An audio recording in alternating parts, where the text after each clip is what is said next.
Hi guys, welcome back to my channel. It's a DIY something new. It's dropping today. We are going to be revamping a purse, an old purse, to an Ankara covered pot. It's a very beautiful purse. It's easy to make. It's something you can make in the house, so I don't see why you wouldn't try this out. This is very easy, very durable. It's beautiful. It's rebranded, so why not? If not, please just enjoy this video with me.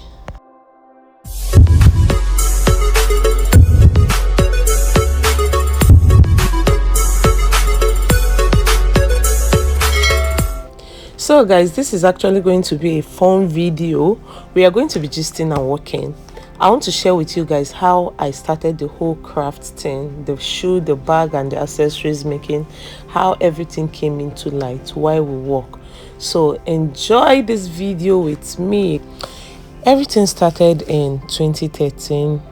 I got married in 2013. I did my IT 2013. I had my first child 2013. So everything boils down to 2013. In 2013, I had my son and I was preparing to dedicate him, of course. You know our normal pattern now. And I needed to make a dress for my first baby's dedication. And I was thinking of what to do. Meanwhile, my husband's friend based in Ghana. So he said, why not just use kente? Let's make kente for the dedication. I was like, wow, yeah, kente is actually a good idea. And he called on his friend. His friend bought the kente and sent it down to Nigeria. We received the kente and we needed to make a dress. So I searched for styles and I actually got a style. After getting the style, the tailor made me a two-piece, like a skirt and blouse, and I needed something to complement this dress. So I was like, okay, what can I do? And I started sourcing the internet and I saw a bag. When I saw this bag, I felt, I don't know, I think that was actually my first time of seeing a fabric bag. I was inspired. I started looking for someone that can make that bag for me, and I was referred to somebody. I went to her and we clicked. She made that bag for me. I used that bag for dedication. I made a skirt and a blouse, a bag and a purse. I did a purse that I carried that day. Then I did a bag, like a lunch bag for my baby. So everything was kente inspired. After the whole dedication thing, I fell in love with the pictures. Like I was all over that picture for some time. I went back to the lady that made that bag and I was like, please, do you train? Because there I went to her shop. There was no training. She was alone. So I was like, do you train? She said, yeah, she trained. And I was like, please, can you train me? How long will it take and all that?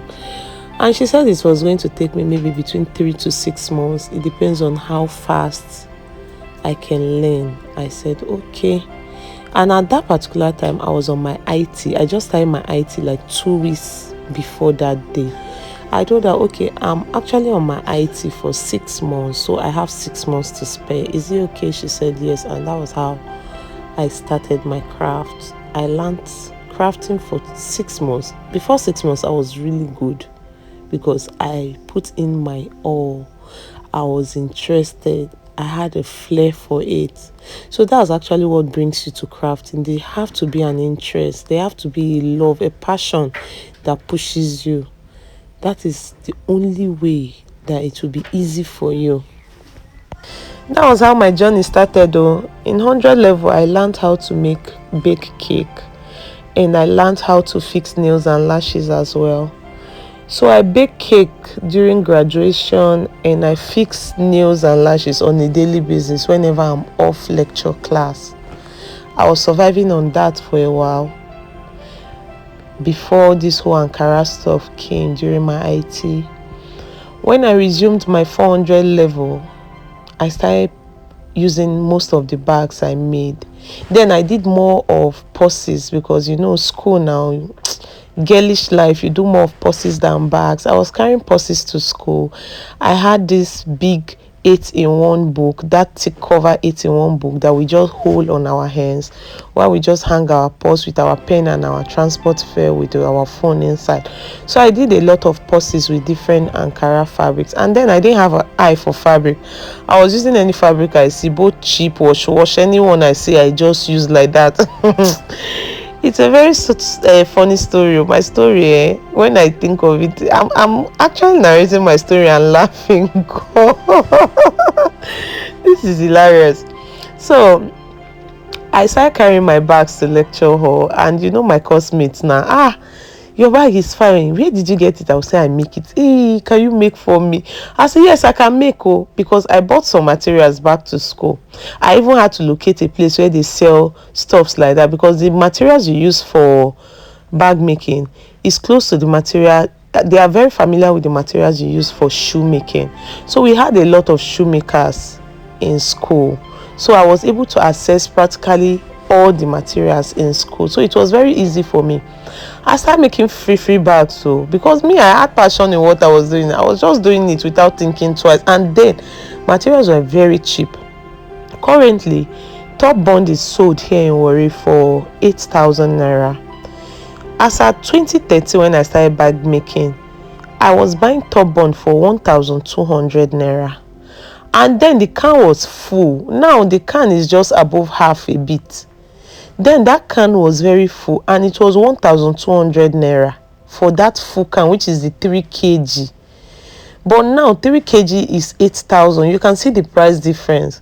So then I was doing it for free, because a can actually produce up to like 50 purses for me. So you can imagine, I won't feel any loss. I started producing bag for free. And one girl just called me. Her name is Vicky, if you are listening to this video, I'm talking about you. Vicky called me and she was like, Joy, I want to learn this bag. Can you teach me? I said, yes, now I can teach you. And she was like, how much? I say, oh yeah, wait, let me think about it. I went home and I met my friend Vanessa, and I was like, Vanessa, see you, somebody is asking me to train. Should I collect money? Vanessa said, are you normal? Why won't you collect money? I said, so I don't have a shop. Where will I teach her? I was staying because then I had a child. So I was staying in a 2-bedroom apartment. My parlor was empty. I just had a rug on my parlor. Then after my IT, my husband bought me a sewing machine. So I came back to school with the sewing machine, with the materials I make bags. I had the sewing machine in my parlor. I have my bag materials. I have my reading table, then a television, a very small television on the floor. That was the only thing in my parlor, and a rug on the floor. So I was making bags in my parlor then. And she was like, she should come to your house and learn. I said, really? She said, yes. I said, okay. I went back to Vicky and I told Vicky, you are going to pay me 10,000. And if you see that 10,000, that it sounded like 100K. Vicky said, hey, it's too much, and she was going to pay like 7K. I said, hey, 7K. Me that have not charged before. I said, oh yeah, pay. That was how Vicky paid me 7,000. I took her to where she would buy materials, and we started learning bags. That was it. Vicky was my first apprentice ever. If I tell you, there's a purse Vicky made 2013. Vicky is still using that purse today. When I see her carry that purse, I'll be wondering, this purse today, like our products stand the test of time. Like, one, you need to know how to maintain a product. Then producing that product to perfection is another thing, because even when you are neat in using stuffs, if that product is not durable, it's not going to last. So our products are very durable. That was how I started training Vicky, and Vicky was super. We were friends and she was my apprentice at the same time. So you can imagine how swift the training was. It was fun. That was how Vicky learned, and we went through school like that and we graduated.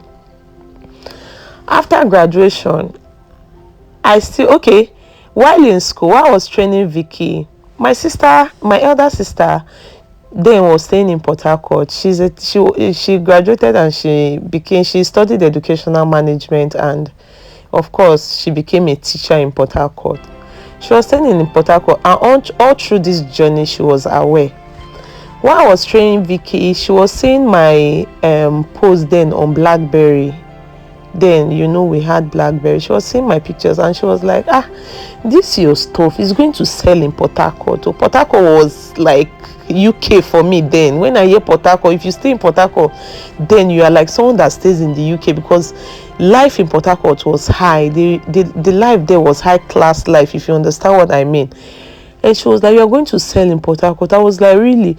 Okay, can I produce while you sell for me? She said, yes, now her colleagues are going to buy. I was like, okay. I bought the biggest size of Ghana Must Go. I produced about 50 purses. I then waybuilt it to Port Harcourt to my sister. Do you know that in less than 3 weeks, my sister sold those purses, and they were like my first sales, apart from Vicky, that was my apprentice. And that purses, my sister was selling them for like 500 that time. I now had money. She was selling and she was transferring the money to me. I was producing and sending to her. I said, God, is this thing real? It was not paying me more than the nails and lashes I was making. So I just removed my hands from the nails and lashes. I was doing the cake once in a while. When I get order, I bake cake, but I focused on the bag making. So that was how we went through school. While in school, if I produce for my sister, the ones remaining, I go to hostels and I tell them about my bags. Hostelers will now say, don't you make in normal fabric? I was like, okay, you want normal fabric? They say, yes, like Burberry, like Gucci. I was like, oh yes, they sell bail material.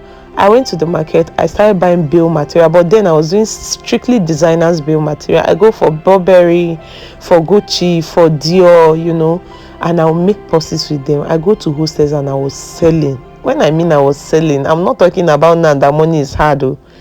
Then at that my 500 and 1,000, I was selling my purses. I could sell like 30 to 40 purses in a day, and they pay me in cash. Student now, 500 naira, 1K was like normal money. So they were paying. Some would pick like 2, 3, and that was how I went through school. After school, I came back home and my husband told me to think of a business to do. I forgot to tell you guys one story. When I was busy making bags in school and I was using gum to stain my rug, when my husband comes to visit, he will say, this your bag that you're making, you're using it to ruin everything in this. I said, babe, relax. This bag, you no go understand. Me, I like this bag. He say, when I'm making bag, he will say, drop this bag and go and sleep. I make bags even in midnight. Drop this bag and go and sleep. I was like, baby, just leave me, let me do this my bag. He goes, how about shift job? That was how we continued. And one time he came to my school, he stayed for some days, and at a point he needed cash. He was paying me allowance, giving me money, of course. So my bag making, I bought a safe and I was throwing the money inside. I didn't even know how much I had. I was just throwing money. And he needed money. And I told him, babe, I have a save. He said, the money I sent you, is it even enough that you are even saving? I said, no. The bags I make, I don't use the money. What I do is, after selling my bags, I remove the money for materials. Then my profit, I throw them in the safe. I was like, really? Okay, you're borrowing me money now. I opened my safe and I gave my husband 90,000. You know what 90,000 is now as at 2013, 2014. He said, my wife, you have a whole 90,000. I say, yes now. He say, hey, this is your business. I thought it's a foolish business, because my husband was actually seeing the business like a petite business, until when he saw that money, he was like, really? My husband added energy to the business. He now inspired me. Currently, my husband is like my inspirator. My husband is like my coach in my business. Anything I do, he's there to caution me. He's there to guide me. Not like he makes back, but my husband is that person that will say, ah babe, this bag, your stitches are not fine. I get offended though, I'll get angry, I will shout, but later I take correction. He's the only person that will tell me, ah babe, this bag is fine but it's not neat, this leather is not durable, your stitches are not straight, try to make them straight. He is that only person in this whole wide world that can correct me like that, because he's practically the first person that sees every product I produce. That is how we've been since he bought into the idea of my bag making. And that was how I went through school. When I came back home, he was like, okay babe, think of what to do now. Do you want to work? Do you want to do business? I told him, no, I don't want to work, I want to have my business. It has always been a thing for me to be a provider of labor. I want to be an employer, not an employee. So he was like, okay, what do you want to do? Another thing I had flair of for then was baby things. I love babies. I love selling their stuff. When I go into baby shops, I like that smell. So I really wanted to have a baby shop where you sell baby stuffs and accessories. So I told him I wanted to go into baby things, and he told me to get a shop. I got an agent and they sourced for a shop. They got a shop for me. When I got the shop, I called a friend of mine, Awele. I called Awele and I told her, Awele is a friend I had outside school. She's a friend to my husband's friend. My husband's friend is her husband. That was how we became family friend. I called her, I told her about my business plan. She was like, Joy, are you okay? I was like, I don't understand. She said, you have very good handwork. Why will you be going for baby things when you can actually make bags? I was like, really? I said, so you think I should just open a business and be making bag for a living? This thing now, we are talking about reality. School don't pass. So this is like a long-term plan. It's not something I intend to do for 2-3 years and stop. It's something I want to do for life. She said, yes, this your business is unique. She encouraged me. I was like, okay, no problem. After the call, I called the lady that taught me bag making. I called her because after my whole training, we became friends. I called her too and I told her, this is my plan. She was like, Joy, no now. You are good at what you do. Why not just utilize it into meeting ends meet? I said, hey, are you sure? She said, yes. I said, I don't want to go into anything that I will regret later. You know, then in school, I was having extra money. I was having allowance. So I didn't really appreciate it. Like now, I'm facing reality. Maybe there won't be allowance again. Now I have to be paying shop rent. Will this thing provide shop rent for me? She said, you just try it, but I know you are going to prosper in it. I say, really? I say, okay, no wahala, make I start. That was how I started. I got the shop, I went to the market, I sourced for material and I started bag making.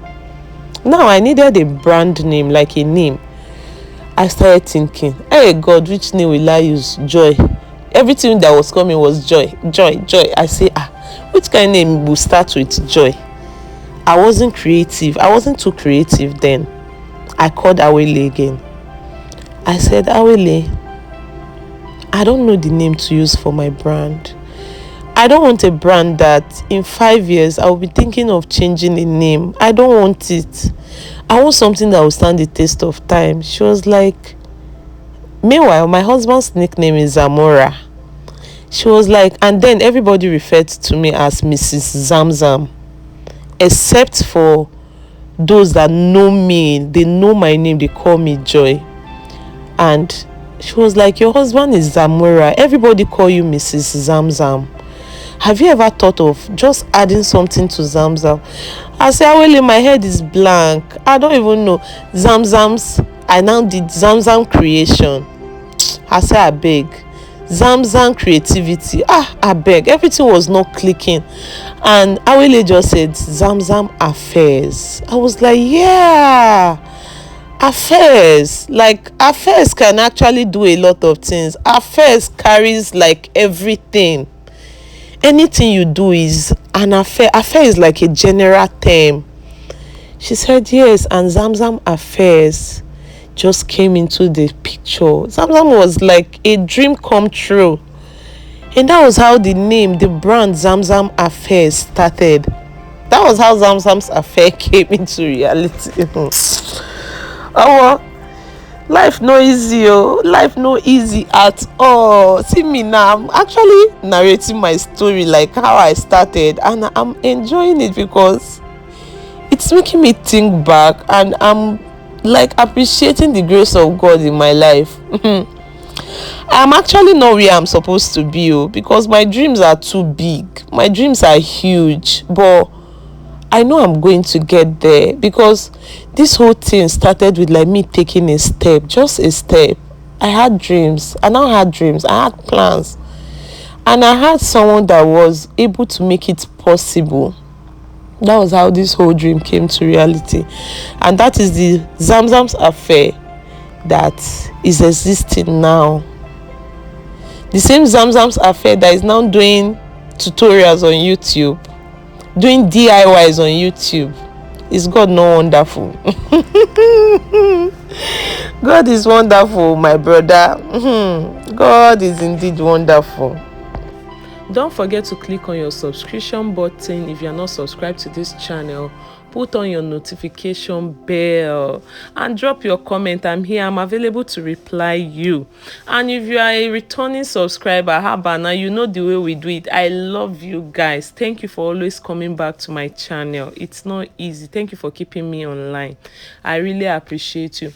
I don't know who needs to hear this. I don't know who is watching me, but a step is all you need. Just one step. Just take a step. That's all you need in life. Just make up your mind and take a step in whichever affairs you want to involve yourself in life.